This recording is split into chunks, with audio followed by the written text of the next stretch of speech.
Right to Speak, I'm Kevin Mills. Thank you for joining me. Welcome back. Yes, we have been gone for a while, and we will actually address that in this show. And we've got lots of interesting and great things you're going to want to hear about. So join us today on Right to Speak.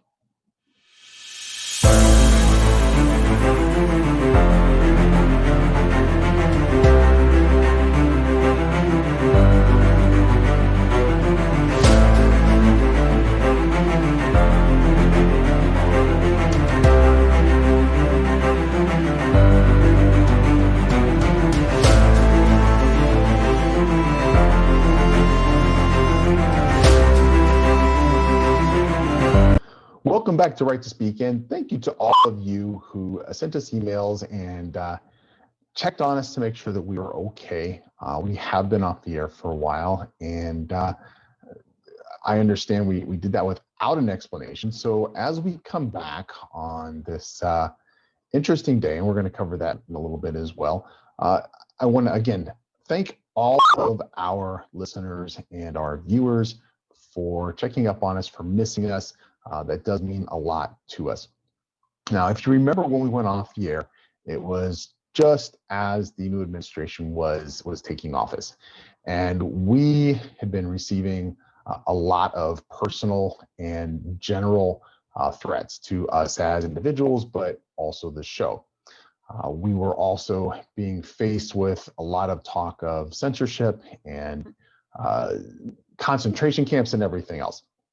So we decided to take a minute and step back and see whether the show and our message and what we were trying to do was worth the possible circumstances that we were facing. And unfortunately, in this day and age, we as Americans are losing our rights left and right, whether or not they have taken them out of the Constitution or not. Censorship and being canceled and everything that is going on, having your accounts removed from social media so that you can't speak. Anything that prevents a person from sharing their personal opinion, especially if it is dissent against the current administration, is wrong. It is crushing your civil rights, whether or not they're actually taking it out of the Constitution or not. They are violating your constitutional right to free speech. There's a lot of other rights that they're trying to violate as well. That is wrong. Unfortunately, they are the party in power, and they are going to do as much as they possibly can until they're stopped. And that is where we as Americans come in, not conservative Americans, not liberal Americans, but Americans. That is where we come in and we make a difference. So we decided to, today is an interesting day, a unique day. We have been talking about relaunching Right to Speak, and today was the day we decided to make that happen for a very unique reason. As I was taping a different show earlier today, just before I went into that show, I had received a couple of texts, and just as I started taping the show, got confirmation on the newswire that broadcaster Rush Limbaugh had passed away. Now, I've never been a big Rush Limbaugh fan. I respect him for what he's accomplished. I respect him for speaking his mind. I respect him for many, many things. I was not a regular listener to the show. I was a skeptic of his, especially when he was going through his addiction issues. I will give him all the credit in the world for overcoming that, not overcoming that, but for helping others to overcome that. Now, even though I was not a big Rush Limbaugh fan, I was not against him. I did not like him. As I said, I have a lot of respect for him for many different reasons. It didn't have to do with his views and his opinions. I met Rush a few times, last probably 10 years ago. He was a very kind, very polite, very warm person. We had a short conversation the last time. We had a couple of short conversations before. The things that people said about Rush, I don't agree. I form my own opinions based upon what I know and what I see. I just was not into the rhetoric. I felt it was a little inflammatory, but I respect Rush for what he's accomplished. And especially when you sit on this side of a microphone, it means a lot more. Rush Limbaugh has been a broadcaster, has had a syndicated show, talk show, for over 30 years. He started in 1988 doing his talk show. He spends 3 hours behind his golden microphone, unscripted, talking about everything that is on his mind, everything that he feels his listeners are interested in, and giving his thoughts, his opinions.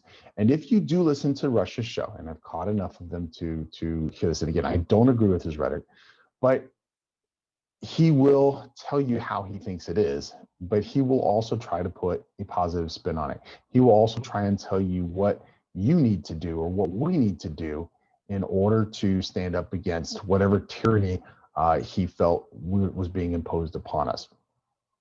So for those reasons, I have nothing but respect for Rush Limbaugh. Now, today we're going to see, I have no doubt, lots of tributes to Rush from conservative news agencies.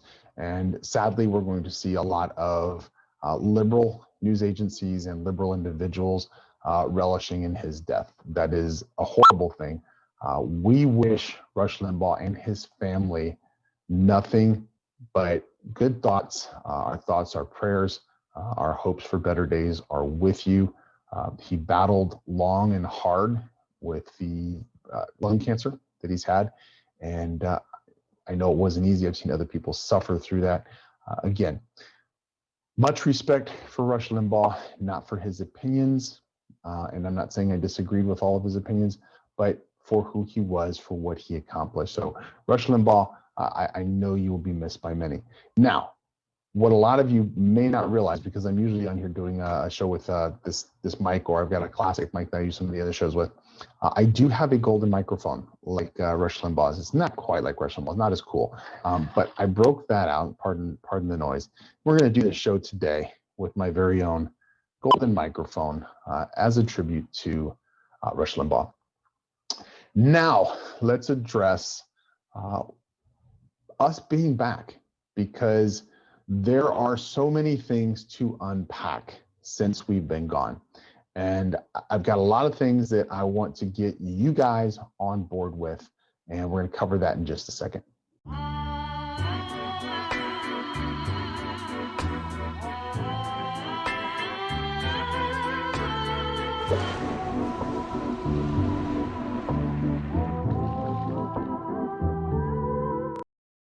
So there I was, walking down the Goya aisle, and I saw the most incredible chickpeas.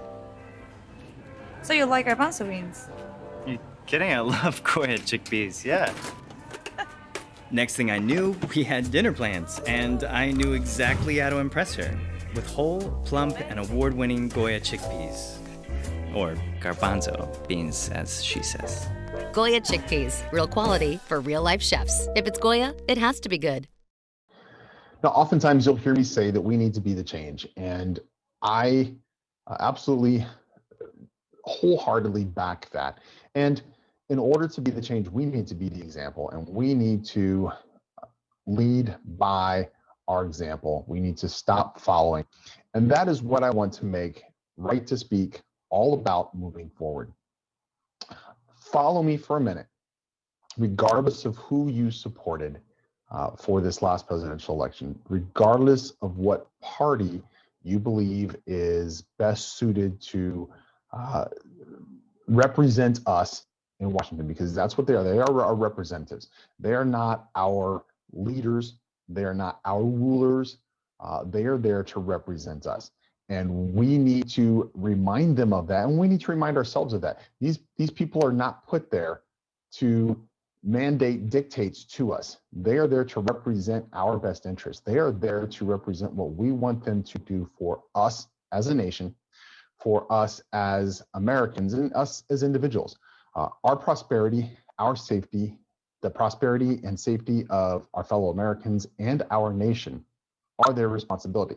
We voted them there. And we need to hold them accountable for that. And we need to hold ourselves accountable for holding them accountable. So regardless of who you voted for president, regardless of what party you aspire to, I want you to consider these things. How many of you voted for your candidate because he was not the other candidate? How many of you voted for a party representative because they were not the other party representative? I know the answers, what they're going to be. We're going to have, disparaging thoughts and ideas on both sides, and I don't need to hear it. My point, regardless of what your answer is, if we can separate ourselves from our loyalties to parties, because I promise you, our parties are not loyal to us. If we can separate ourselves from party agendas, if we can take whatever party it is that we aspire to and make them be accountable to us, forget what party it is, forget whether it's Democrats, forget whether it's Republicans, forget what it's an ABCXYZ party, it does not matter. They need to be responsible to us. And that is what we need to start demanding from them. We need to stop voting for somebody because they represent a certain party. We need to stop voting for somebody because somebody from the party that we like tells us that we need to vote for them. We need to vote for representatives that have our interests at heart, representatives who are going to stand up for us as individuals, as Americans, as a nation. Now, those causes are going to be different. I mean, regionally, what I need in Florida, what I needed in California before I moved, what somebody needs in Georgia, what somebody needs in Cleveland, they're going to be different than what somebody might need in Denver, Colorado, or Jackson, Wyoming. Overall, though, as a nation, what is good for you, my fellow American, is good for me. What is good for us is what our representatives need to be doing. Now, there are representatives from Wyoming who are going to be strong proponents for fossil fuels. There are representatives from Texas who are going to be strong proponents for fossil fuels. There are representatives from other states that are going to be strong proponents for other things. And that's understandable. That is because their state has that industry as a powerful driving motivation of their state. That's fine. Let Wyoming have their fossil fuel interest. Let Texas have their fossil fuel interest. We need to work together as bipartisan representatives in Washington, but as bipartisan citizens of America. We need to vote for candidates, regardless of what party they are, that are going to do for us. We need to find representatives that represent us, and we need to support them. We need to help them campaign. We need to put their information, their name out in front of our fellow Americans, our citizens, our neighbors, everything, so that we are putting the right people into office to represent us. This is where we as Americans need to be. We don't need to be on the extreme left. We don't need to be on the extreme right. We don't need to be falling all over ourselves for party agendas. We don't need to be falling all over ourselves because it's this party and we're in love with this party and we hate that party. Whatever the situation that we are in right now, it has gotten us into trouble. These are not sporting teams. We are not fans. We are voters. We are the people that they work for. We don't work for them. They're not our rulers. We're not their subjects. They work for us. And we need to remind them of that. We need to hold them accountable for that. And if they're not going to do it, we need to not vote them back in office. If they're going to do something that is wrong or we don't agree with, we need to let them know. If they're going to do something that's very wrong, we need to get rid of them before it is time to vote for another candidate. That is up to us, people. That is up to us as Americans to take care of and deal with. And we need to step up to the plate. We need to stop letting parties control us. We need to stop letting party agendas control us. We're Americans. If we're off on the far left or we're off on the far right, we're not going to get anything accomplished. Extremism only grows extreme responses. It only grows extreme agendas. We need to be back in the middle where we used to be.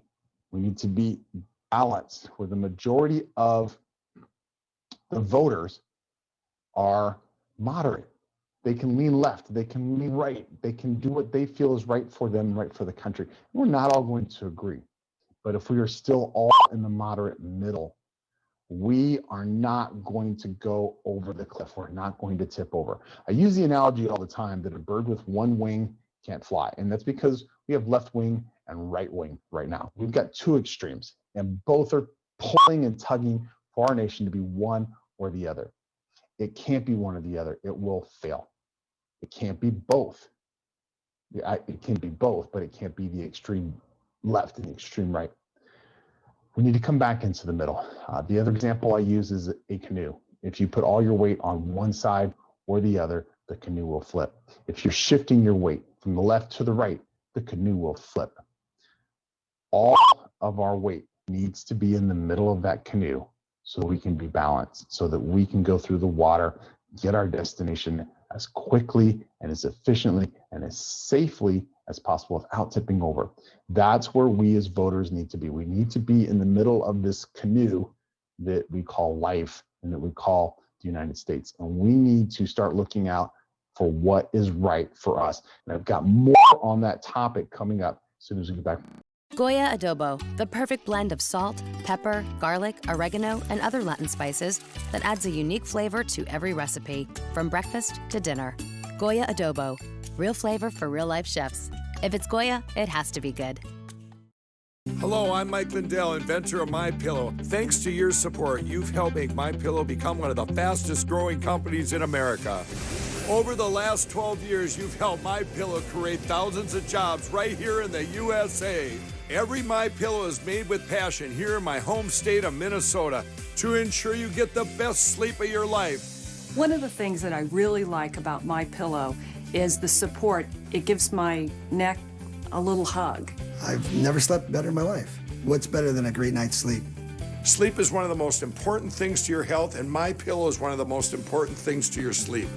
Call or go to MyPillow.com now, and Mike will give you 2 MyPillow premiums for one low price. Use the promo code and you'll also receive free shipping. That's 2 MyPillow premiums for one low price. I tried every pillow, from expensive down pillows that just went flat to fiber-filled pillows that rebound every time you move your head. I even tried those memory foam pillows, and the curve did not match my neck, and it probably won't match yours. That's why I invented MyPillow. My patented fill adjusts to your exact individual needs and helps keep your neck supported and aligned. When I got MyPillow, I'm asleep almost immediately. I stay asleep at night and I wake up more well-rested in the morning. MyPillow lasts 10 years, is machine washable and dryable, and comes with a 60-day money-back guarantee. I personally guarantee MyPillow will be the most comfortable pillow you'll ever own, or your money back. Call or go to MyPillow.com now, and Mike will give you 2 MyPillow premiums for one low price. Use the promo code and you'll also receive free shipping. That's 2 MyPillow premiums for one low price. With our 60-day money-back guarantee, you have nothing to lose. Sleep well, America! For the best night's sleep in the whole wide world, visit MyPillow.com. And we are back, and I want to discuss something else that we need to, hang on one second here, let me restart that. Something else that we need to team up together as Americans to accomplish.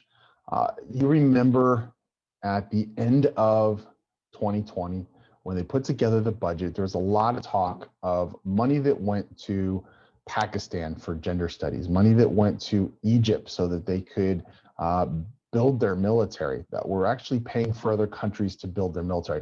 Worse yet, we're paying for other countries to give our money to Russians to buy Russian military equipment. So we are financing that as American taxpayers. Our Congress, our Senate sent our money, our tax dollars to another country to build their military, to another country to pay off their national debt. Yes, we sent money to the Sudan to pay off their national debt. We sent money to Pakistan, of all places, for gender studies. We sent money, and I say we, our representatives sent money to Jordan to build a border wall. These same representatives are tearing down the border wall, don't want to put a border wall up on our own border. Yet they're sending money, our money, to other countries to build border walls. This is insane. This is stupid. This is criminal. If I had a way to make this a mandate, and the only way I have to do that is with your help, with the help of my fellow Americans, my fellow voters, people who put people in office, who can stand up, make phone calls, write letters, send emails. Not one more penny to any other country, not another dime, not another penny, not anything, until Americans have been taken care of. The coronavirus has laid us out. It's done for the entire world. It is not our responsibility as American taxpayers to take care of the rest of the world. We need to take care of ourselves. If we don't take care of ourselves first, there will be no one left to take care of us. So we're taking all of our resources and we're sending it someplace else instead of putting it to work here in the United States, where we need it, where businesses need it, where farmers need it, where the worker needs it. We're taking that money and we're sending it someplace else. And they're crying and whining over the amounts that they're going to pay Americans, and which Americans are going to pay it, which Americans are not going to pay. Before we even get to that point, why are we sending money to other countries? Why are we building border walls in other countries? Why are we building the nations of other countries' military? Why are we paying off another country's debt when we are growing our own debt? Not another penny until we have taken care of Americans, until we have paid down our debt and we are debt free. Not another penny until our infrastructure is strong and rebuilt and modern. Not another penny. And this is not a selfish mandate. There is a line, it's actually an old parable that is quoted in the Bible. Translated from Latin, it means, physician, heal thyself. We have no right, no ability, no standing to be telling other countries what they need to do, what they need to fix, when we can't do it ourselves, when we can't fix it ourselves. Regardless of what you think about the election, regardless of who you think won right or wrong, okay, we know that there were issues with our ballots. We know that there were issues with the polls. We know that there was fraud. Would it have changed anything? I'm not even going to get into it. But we know, we all know on both sides that there was fraud. Even if you say, I don't believe there was fraud, how about allaying the fears of half the country, or more than half the country, that believes there is fraud? Almost half the country believes that the other candidate that didn't win should have won. But over half of the country believes that there was fraud. How can we go into other countries and demand fair elections when we won't do the same for ourselves? What is the issue with having a voter ID? Why, when we have to have an ID to drive a car, we have to buy alcohol, we have to have an ID, to buy tobacco, to get into an airport, fly on a plane, to do most things in our life, we have to have an ID. In fact, when I go to visit friends, I have to have an ID in order to get through their gate. The guard asks me for my ID or my driver's license so that I can go visit them. We have to have an ID. What is the issue with having a voter ID? If it makes things more fair, more legal, why are we trying to get out of the things that are going to make our voting more honest, more reliable? Why are we doing everything the exact opposite of that? That's wrong. And we are hypocrites. We are stupid, head up our rears hypocrites for going to any other country and telling them that they need to do it this way when we aren't doing it ourselves. We are hypocrites if we are going to another country and telling them that they need to be doing this with their medical system and doing that with their medical system, and they need to be doing this with their infrastructure, and they need to, when we're not doing it ourselves. We cannot do that ourselves without the money. And the money at the local, the state, and the federal level come from our tax dollars. Our tax dollars do not need to be going anywhere else to fund anything else. Now, we're coming up towards the end of the show, but I got one more rant on our tax dollars going places where they don't belong. I now live in Florida. I used to live in California. I do not feel that Florida taxpayers and Texas taxpayers and Idaho taxpayers and Ohio taxpayers and other states that are able to balance their budget, they should not have to bail out states like California and New York and Illinois that couldn't balance their budgets, that had issues before we went into coronavirus.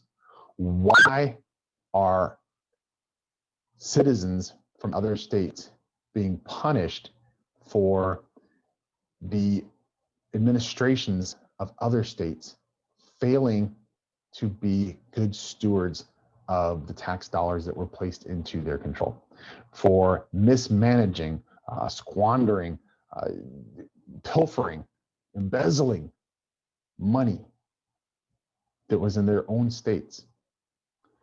California is has the largest population. They have the largest tax base. It is the most expensive tax that you can pay in America being a citizen of California. I know because I used to live there. I did my taxes last Friday. First time in Florida. It came to the point where I needed to do my state taxes. There was nothing to do. There was no forms to fill out. There was nothing because I live in Florida. In California, that would have been, I don't even want to say how much more I would have had to have paid in state taxes. Why can Florida balance its budget? Why can Texas, the second largest state, why can it balance its budget? Florida is the third largest state. They can balance their budget. New York is the fourth largest state. Why can't they balance their budget? Floridians pay no state income tax. One of the great things about being here in Florida, and I'm not trying to make this a Florida commercial. New Yorkers pay also one of the highest tax rates. I think it's the second highest after California. Oppressive taxes. There are fewer people in the state of New York than there are in Florida. Yet New York has almost double the budget for their state budget as Florida. Florida operates at half the budget of New York without state taxes, without any state income taxes. New York has one of the highest tax rates in the country, second highest, and they operate at twice the budget of a state larger than them. It makes no sense. We need to screw our heads on right. We can see these things. Why can't our politicians, why can't the people who are in office, in our state capitals, in our nation's capital, why can't they do simple math? Why can't they figure these things out? Since they can't, it is up to us to put the people there who can. And we need to take them out. We need to get on this right away. If we're going to have a nation left for us to be able to do what we as Americans do, we need to stand up. We need to fix this. We need to get past party politics. Throw parties away. I don't care. Republican, Democrat, Libertarian, I don't care what they are. Get rid of them. It doesn't matter. Okay, we need to focus on politicians that are going to have our interests, not their own interests, not their political party's interests, not their brother's interests because they want to get them a job or they want to get them contracts, whatever it is. Our interest as Americans. We need to put those individuals in office. We need to support them. We need to get the individuals that do not have our backs, do not have our interest, get them out. Thank you for joining me today on a unique right to speak. I know we kind of covered a lot, kind of went through a lot. This is going to be our show moving forward. I want to call out what is wrong and praise what is right.